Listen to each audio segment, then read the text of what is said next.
Hey guys, it's Chris the Ultimate Recycler here. I'm in the workshop and I have a pottery vase, ceramic, pottery, earthenware. I think it's just called pottery. It's a 1930s era Australian pottery vase. It's actually made by Hoffman. I'll get you a picture of the base. It's stamped Hoffman Potteries. It's a really collectible piece. I picked this up at a garage sale for $5. Now, it's got an ouch. It's got a fairly big unattractive chip. Now that really knocks the value around. This Australian pottery used to be worth lots of money. It's still quite collectible, but it doesn't bring what it used to bring. Even though this is a relatively plain shape, it has some beautiful drip glaze colours. You're probably getting a fair bit of reflection there, but it's got some lovely browns and blues and greens. It's quite typical of Australian pottery. It's got some drip glazing inside as well.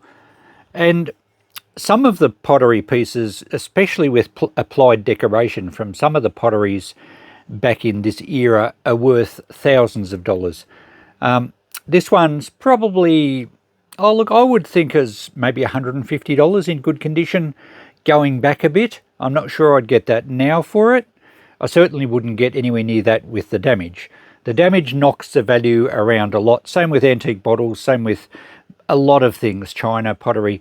Anything that has a bit of damage is usually less than half, quite often a third or a quarter of an example in really good condition. Of course, it depends on the damage. Sometimes a hairline crack really doesn't detract too much. Some people who buy a vase just as a vase say, oh, I don't care. That is going to be the back. No one will ever see it. And fair enough. But a collector likes to have premium examples, and even with this pottery, every piece is individual. You really don't get two identical.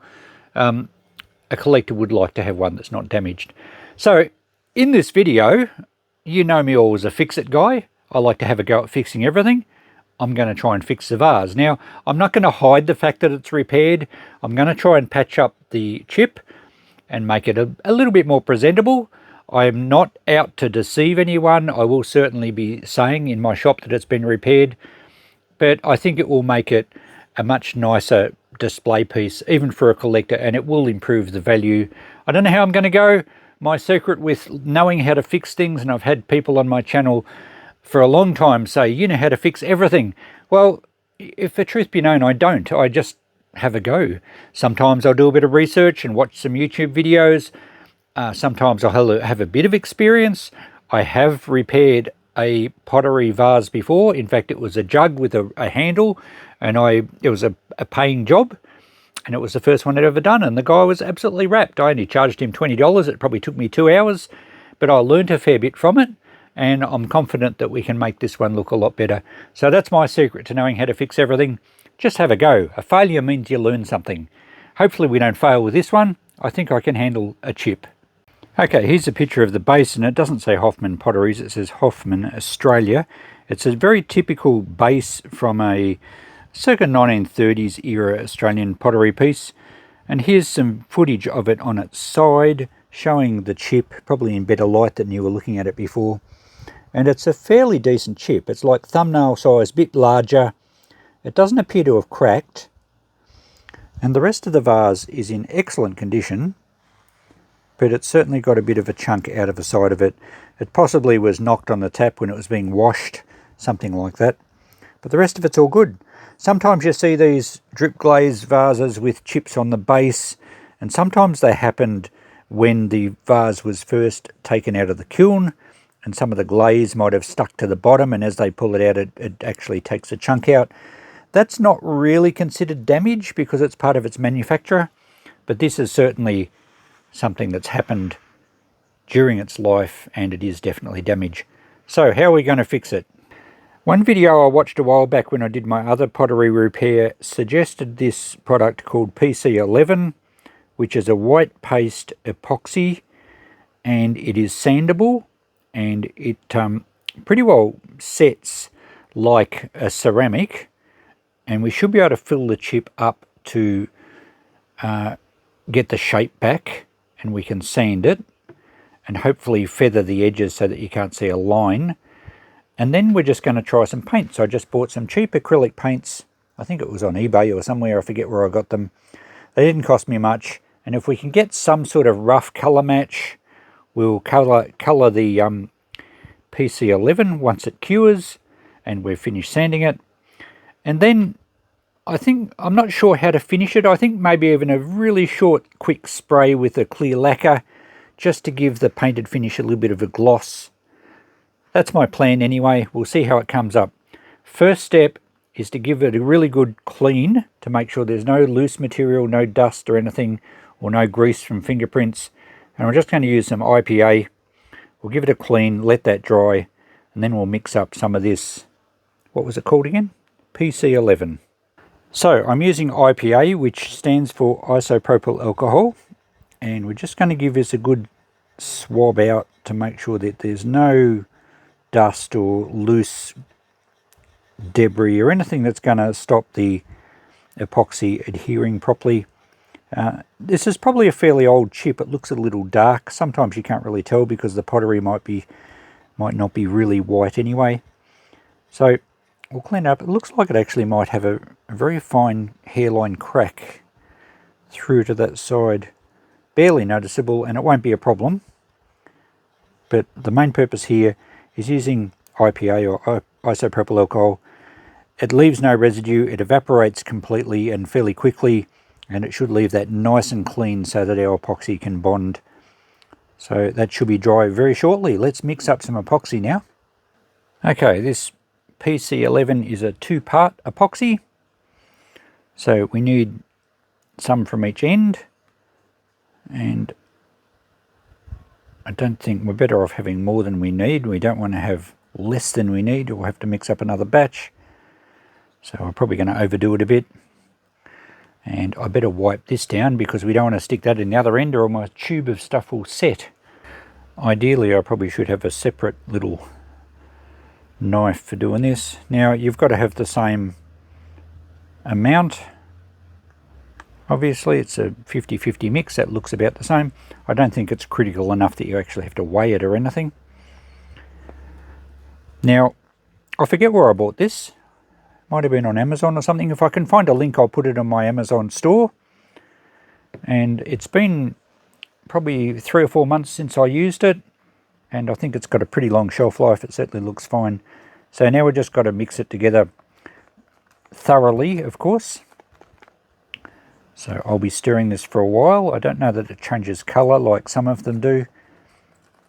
I think we're just going to get a very light grey, but I'm just going to keep mixing. It's quite a warm day here today, and I think that helps. If you're in a cold climate, I would expect you'd need to warm it up.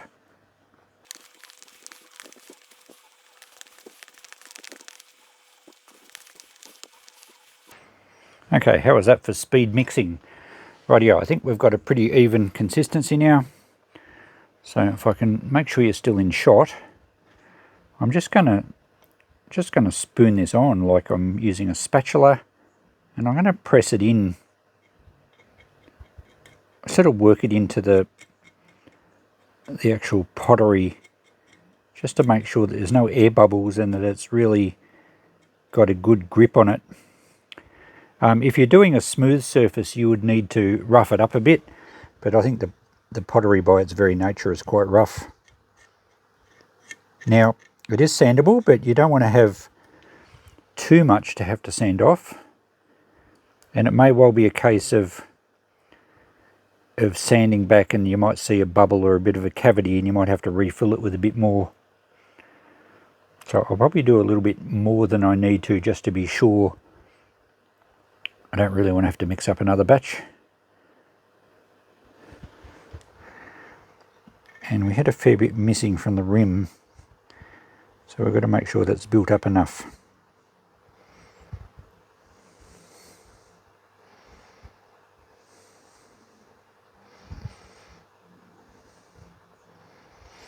And it may well shrink a bit as it cures, so we may have to add a bit more.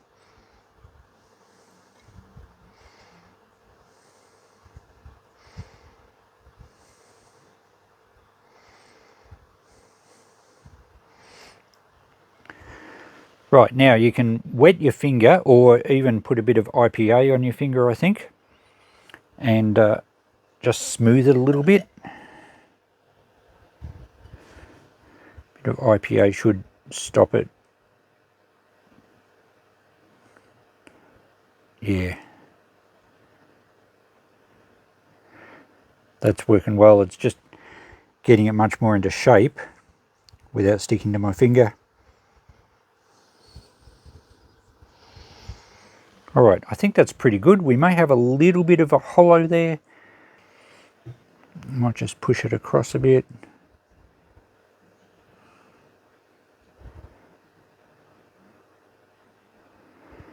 Alright, I think that's okay. We won't really know now until we dry it and sand it, but I think we've filled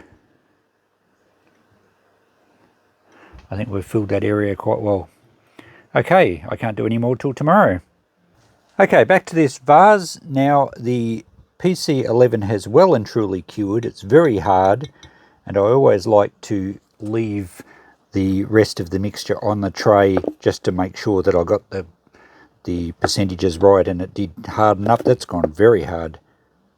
Don't know if it'll even crack off. It sticks well. It is an epoxy, so it's a glue.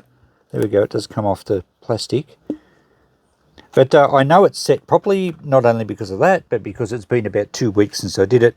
I was going to get back to it the next day, and I got busy. I think it's shrunk down a little. I reckon we're going to have to refill a little bit. But I'm going to sand it back a bit, and I've got my Dremel out. Probably not the right thing to use here, but I thought I might take the high points off with this little barrel piece. The little flat discs I've got, the video I saw, he had a setup where he didn't have a screw in the middle. It had some sort of mounting on the back so that you've got an even all over sandpaper. And obviously the screw is going to be a bit of a problem, but if I just use the edge of the disc, it should work okay. We're only going to use this to take the really high points off. Most of it we'll do with by hand, so it'll be just more smoothing it out. Going through the grades, I'm not sure what grade this is. It wasn't marked on the back of the drum. This one I think is 240. I think we might put the 180 on first, being a little bit coarser. And we probably nearly could go coarser again. Perhaps this is coarser, just to take the real high points off. But really we just want to save a bit of time by taking the bulk of it off quickly. We probably will have to touch it up, I think, so it doesn't really matter if we dig too deep. Obviously don't want to scratch the surrounding glaze, so that's why we'll be finishing off by hand. Now, is this powered up? We don't want it too fast.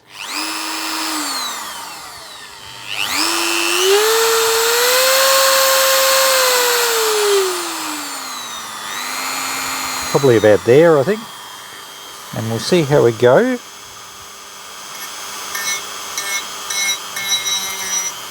Oh yeah, it's taking it off nicely. It's going to be a very fine dust. You really should have a mask on, particularly if you're doing this a lot.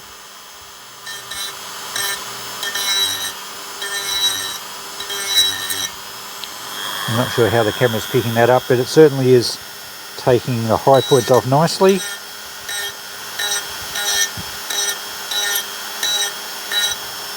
But I think we might stop with the barrel or the round. I think we might stop with that one though, because it's pretty hard to get it even. I can probably take a bit more off. The discs I think will have a bit more control rather than digging channels in it.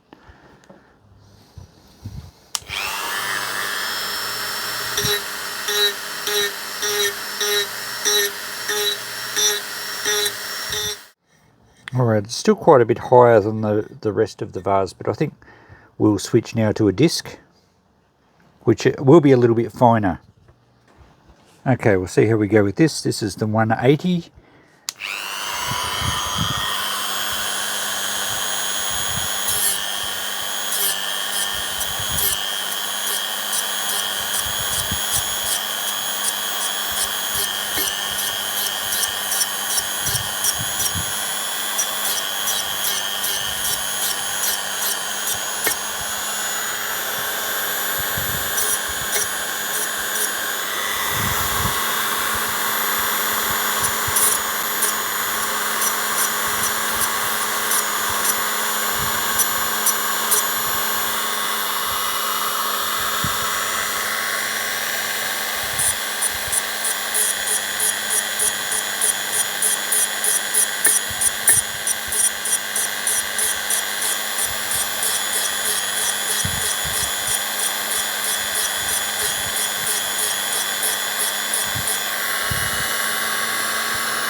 Okay, I think that might do. I reckon I might invest in some better discs where I can actually use the whole surface and not just the edge. It'll make this job a bit easier. But that's taken it back to round about the right profile, I think. So now I'm going to work it by hand. We won't do any more Dremel work. And I'll probably go, what was that, 180? I think I'll go to maybe a 240 just with a bit of emery that I can hold in my hand. So the coarsest I've got here is 400, so not sure. Yeah, I think that'll work. So apparently you need to go fairly fast. You don't want to gouge a bit out of the middle and end up with a step. And it's going to take a fair bit of work, this, I think. I really probably need, maybe we can use a 240 or 180, maybe just with my thumb. Get it down a little bit flatter.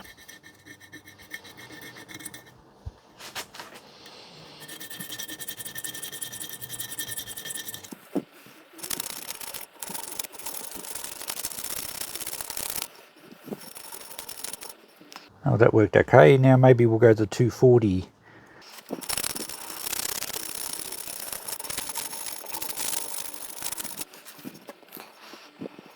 That's shaped it quite nicely. It still feels a little high, but that's, I don't think it has shrunk. I don't know that we're going to need any more. I think we've filled it quite well.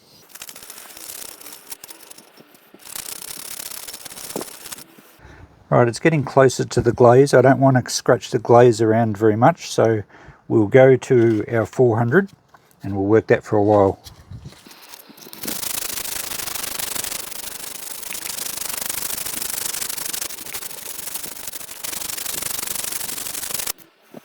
It's feeling quite smooth. I can't really feel the edges.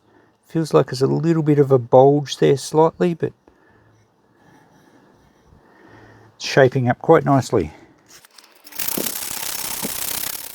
Now after working that 400 for a while, it's pretty good. It's about the right shape, and with my eyes closed, I can only just feel where it is. It's so smooth. There's no steps on the edge of it. It feels just ever slightly bulged, but can't feel anything on the top. It feels perfectly normal.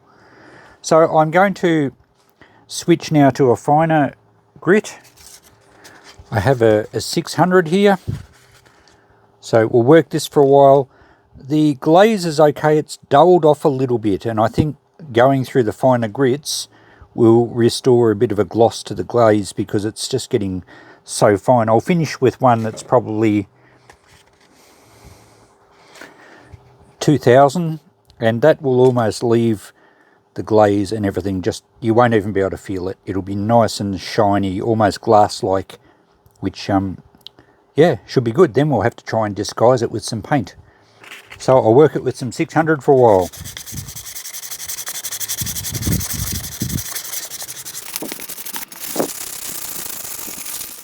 After finishing it with the 2000 grit, I cannot feel that at all. With my eyes closed, it totally feels absolutely identical. Really nice and slippery and glossy. Obviously it doesn't look glossy in the camera where the white is, because it's like a matte finish, although it actually has a bit of a shine to it. The 2000 is such a fine grit that feels as if it's never been damaged at all. It's only my eyes that tell me that it has been. So the next step is to get some IPA, isopropyl alcohol, and give it a good swab around. Get any little greasy bits or foreign particles or anything off it, nice and clean, as we did at the start.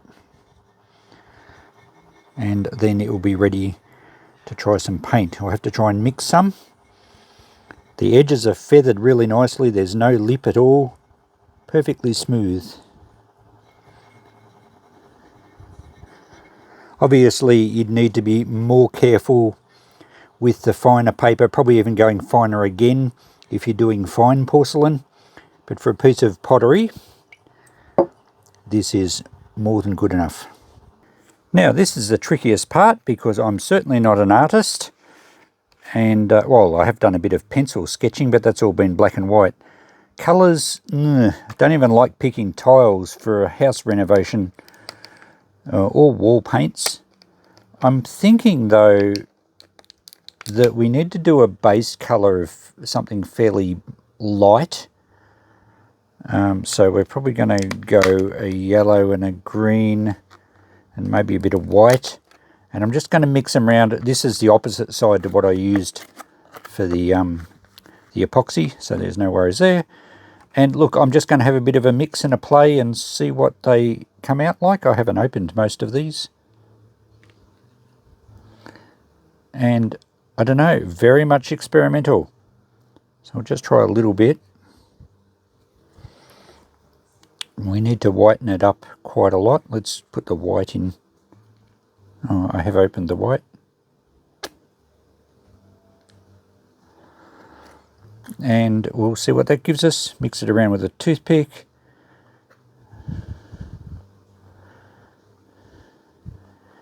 And it's looking still way too green. So we'll put some yellow in it, maybe some more white. I don't know. I'm just going to muck around and see if I can hopefully not waste too much paint. Anyone experienced with painting or art, or at least paint colours, would probably be able to get something much quicker than I can. What's that going to give us? Green and yellow. We might get a bit of a blue tinge. It's still very green. I think we need a lot more white. And we're going to need a little bit of brown in there. We'll probably match a little bit of striping somehow. Fortunately, it's fairly even colour here. Probably much more difficult in an area that's got lots of different colours. Okay, let's go more white.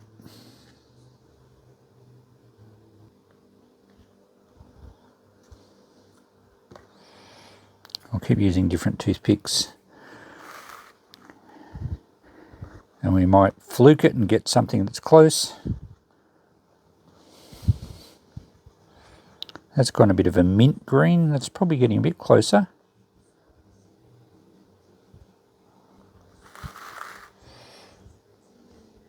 Still a bit too green, I think. Maybe we need some brown in it. A yellow ochre, maybe.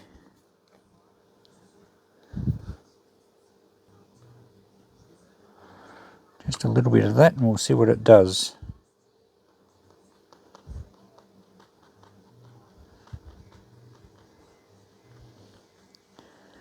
That's getting a little bit more the right hue, I think.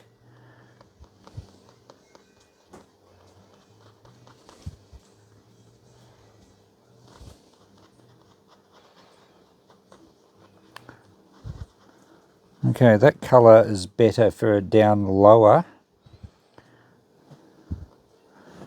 Get a bit more white in there. I reckon that might be close for a start. Let's see how we look. It's a bit too green, but it'll be, I think, okay as a base colour to work from. It's still quite light. So I'll give it an even colour of that. I'll rinse our brush off. I don't want to get too much excess paint over the original glaze. Not until we get the right sort of colours at the end. Alright, it's still very light though. We need to, I don't know, maybe some more ochre around the top rim.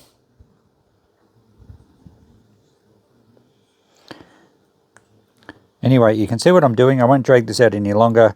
I'll have a play and I'll show you what I've come up with. It's a couple of days later. I've been mucking around with this on and off. I can't get the right colour. I can get similar, but the trouble is the glaze is quite a translucent colour. It's not a solid colour. And I was having no luck at all painting with the brush because it just, you get brush marks. It's not, you know, I really need a little mini spray gun, which I guess is what people use for this sort of job. The fortunate thing is that I can wipe it off. Even after the paint's dry, it will still wipe off with a bit of water, so it's not like whatever I try is permanent. Gradually, it's kind of staining the filler, and it is all very slowly bringing the colour closer. Interestingly, my glass of water that I've been washing the brush in is almost perfect, and it's translucent, but I can't get that colour onto that. Christine suggested, because I don't have a little spray gun, she suggested getting some water on the brush and watering down my colour selection so it's not quite so thick paint. And then because the brush is a fairly good quality artist brush that I got from a house clean out from the lady that did all that painting, you may remember, it's nice fine bristles, and I'm just kind of manually spray painting it with little dots, and it is kind of showing some promise, and our colour's getting closer. I did this before and successfully spray painted the front of my phone, so you've got to be careful, but that's getting closer. And I think I might just sort of sprinkle it around the area a little bit, and then maybe leave it dry and just keep building some layers on it a little bit. I know the moment I try and sand it back or anything like that, it's just going to take it all off. So I might even just leave that like that for now. See how that dries. I am going to spray it with a clear lacquer when I'm finished, so it should then stabilise the finish. But yeah, that's probably as close as I've got. Okay, I have finished playing with paints, and let me give a bit of a circle here, a bit of a rotation. Did you pick the spot? It's been passed twice. So it's better. I'm not happy with it. I certainly need to work on my painting, and an airbrush would be required to do a better job, plus probably better quality paints. They were the cheapest I could buy. I'll give you a closer look here. It obviously looks like it's been painted. I did spray it with a clear lacquer, so it's got a little bit of gloss on it, but that's a lot better than what it was. The rim's slightly a different colour too. You can pick it when you're close up, and anyone who collects pottery and picks this up and has a good look at it in the flesh will pick it straight away. The paint went a little bit blotchy, so the water splatter idea, it started to form droplets, and then I had to dab it, and then it left patches. So short of scrubbing it off and trying it again, I was just wasting too much time on it. But there we go. Hoffman Aussie Pottery Vase repaired. It's more saleable, it's more attractive. There's nothing quite as bad as a big ugly chip on the top of one of these vases, so at least we've hidden it, but it's pretty evident to anyone that it's been repaired. So there we go, bit of an experiment, and I think I can put a bit higher price on it now in the shop. Someone asked me a while back how I know how to fix everything. You've just seen how I know. I often don't know. I do a bit of research, I experiment, I try it myself, and each time you try it, you get better. A failure is never a bad thing in that you learn from it, so there's always positives. The more failures you have, the better you will get. I'm not happy with this one. I probably have pretty high standards of myself. I am very happy with the actual chip repair. So that PC11 epoxy is great, and I was very happy with how that came up. I'm confident that with the right paint job, you would not be able to see that repair, and it's as strong as the pottery. So I was very happy with that part. As for the painting part, well, I'm not an artist. I probably don't really have an eye for colours, and I probably had pretty crude paints to work with, just some really cheap acrylic paints. I think I paid like $15 for the set on eBay. So, but anyway, it was good fun trying. I've made it better. It's not really going to cover my time, but that's not what this channel is about.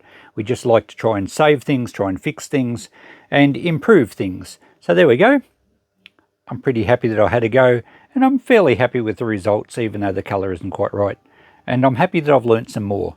Thanks for watching, guys. If you've got any more suggestions on doing this, other than better paints, an airbrush, and a 3-year course in studying colours, feel free to put them in the comments below. We'll catch you in the next video. Bye for now.